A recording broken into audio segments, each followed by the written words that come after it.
పాయల్ శంకర్ ఒక్క నియత పని చేస్తలేడు, అన్ని గలీజ్ పనులు నిరంతరం కూడా ప్రజల ఉసురు పోసుకుంటుండు, ప్రజల యొక్క రక్తం తాగుతుండు అంటున్నారు, రాక్షసుల్లాగా పాలిస్తుండు అంటున్నారు. ఎందుకు తెలుసా? గరీబోడు బాలయ్యి, గరీబోడు ఓటు వేసి గెలిపిస్తే ఆయన సొంత ఆస్తులు పెంచుకొని గరీబోళ్ళని గాలికి వదిలేసారు. కేంద్రం నుంచి ఒక్క రూపాయి తీసుకురాలి పాయల్ శంకర్, ఇంతవరకు ఒక్క రూపాయి కూడా తీసుకురాలి. ఇక ఇంకొక తుపాకి రాముడు జోగు రామన్న బయలుదేరాడు. 17 ఏళ్ల ప్రజల్ని ముంచి మనల్ని అందరినీ బొందబెట్టడానికి ప్రయత్నం చేసి ఇప్పుడు అన్ని నంగనాచి మాటలు మాట్లాడుతున్నాడు. జోగు రామన్న మాటలు మాట్లాడుతాడని నమ్ముతాడా? చెప్పులు నమ్ముతాడా? 15 साल हुकूमत में रह के हमारा खून पिया बोलते सब लोग, మన రక్తం తాగిన జోగురామన్న 15 साल ఎమ్మెల్యే ఉండి ఈరోజు ఏం చెప్తున్నాడు? అన్ని మాయ మాటలు, దొంగ మాటలు చెప్తున్నాడు. జోగురామన్న గారు మీ చాప్టర్ క్లోజ్ అయిపోయింది. ఇంకోసారి జీవితంలో ఆదిలాబాద్ లో మీకు ఎవరు ఓట్లేడు. ఏతాడా జోగురామన్న ఎవడన్నా? ఏతాడా? 15 साल हमारा खून पिया, एक घर भी बनाया, एक रेशन कार्ड दिए, एक पेंशन, नया पेंशन दिए, कुछ भी नहीं दिए. జోగురామన్న ఇద్దరు కొడుకులు సంపాదించుకొని పోయింది. నేను ఒకటే చెప్తున్నా, మనందరికీ గరీబోళ్ళ పార్టీ కాంగ్రెస్ పార్టీ. साहब अभी जोगरामन्ना के साथ कोई भी नहीं है, साल लोग छोड़ के चले गए. जोगरामन्ना एक को 5-5 हजार रुपए देके उसका इधर सामने 2-3 लोग, उधर सामने 2-3 लोग को खड़े करने के बोले तो वो भी 5 हजार लेके चले जा रहे, एक भी नहीं रुक रहा है.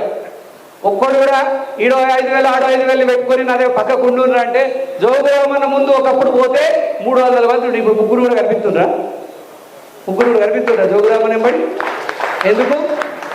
ఎందరితోనో పైసలు ఖర్చు పెట్టించి ఈ తుడు రాములు కాక లాంటి వాళ్ళని, సంటన్న లాంటి వాళ్ళని, వీళ్ళందరితోని మారుగుడ సంటన్న లాంటి వాళ్ళని, తుడు రాముడు ఓ జోగురామన్న అత్తులు కోళ్ళు కొయ్యిల్లి, మేకలు కొయ్యిల్లి, భోజనాలు పెట్టుల్లి, బొట్లు పెట్టుల్లి అనుకుంటా ప్రజలందరినీ కథం పట్టించిండు.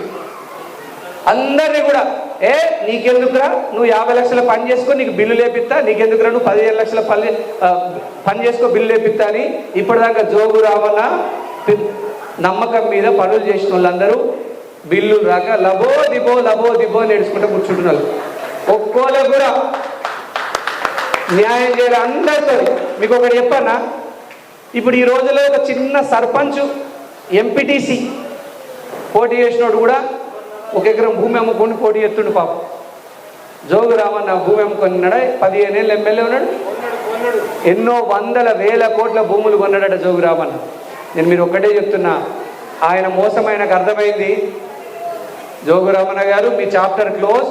మీరు ఎంత కొత్త బట్టలు వేసుకొని, తెల్లటి బట్టలు కొత్త వేసుకొని తిరిగినా కూడా ప్రజలు ఏం నమ్మేటట్లేదు. ఇంకేమంటుంది? మొన్న ఒక ఊళ్ళకి పోతే కనుక జోగురామన్న ఒక ఊళ్ళకి పోతేనట ఒక అవ్వాటదట, నీ నోట్ల మన్ను పడని, నువ్వు ఉండంగా ఒక్క ఇల్లు కట్టియలే, కాంగ్రెస్ పార్టీ వచ్చినాక ఇగో ఇందిరమ్మ ఇల్లు కట్టుకుంటున్నామని చెప్పగానే తుర్రుమన్నాడట. ఉరుకుడే ఉరుకుడు. నువ్వు 17 ఏళ్ళు ఎమ్మెల్యే ఉన్నావు, నువ్వు మోసం చేసినావు జోగురామన్న, నీ ఇంట్లో మనవాడు అన్నదట. ఇట్లనే అన్నదట ఆమె. ఇగో మా ఇల్లు కట్టుకుంటున్నావు చూడు, నీ వెనకాల మా భర్త తిరిగి కాళ్ళకు అరిసెలు వచ్చినాయి, కాళ్ళకు చెప్పులు అరిగినాయి, ఇగో నీ లాలి, ఇగో కాంగ్రెస్ వచ్చిన వెంటనే ఇగో మా బేస్మెంట్ లేచింది, మా బ్యాంక్ అకౌంట్లో 1,00,000 రూపాయలు పడంగానే అంటే ఇక ఆగుతే కొట్టు ఉరుకుడే ఉరుకుడు. ఇక జోగురామన్న ఉరుకుడే ముఖం ఉండాలా లేదా? 15 ఏళ్ళలో నువ్వు ఒక ఇల్లు కట్టేయకపోతే కాంగ్రెస్ వచ్చినాక 3,500 ఇల్లు లెక్క చూపిస్తా. పాయల్ శంకర్ జోగురామన్న కాంగ్రెస్ పార్టీ 3,500 గరీబోళ్ళకి ఇచ్చిందా లేదని 3,500 మందితోని ప్రెస్ వాళ్ళని పట్టుకొద్దాం.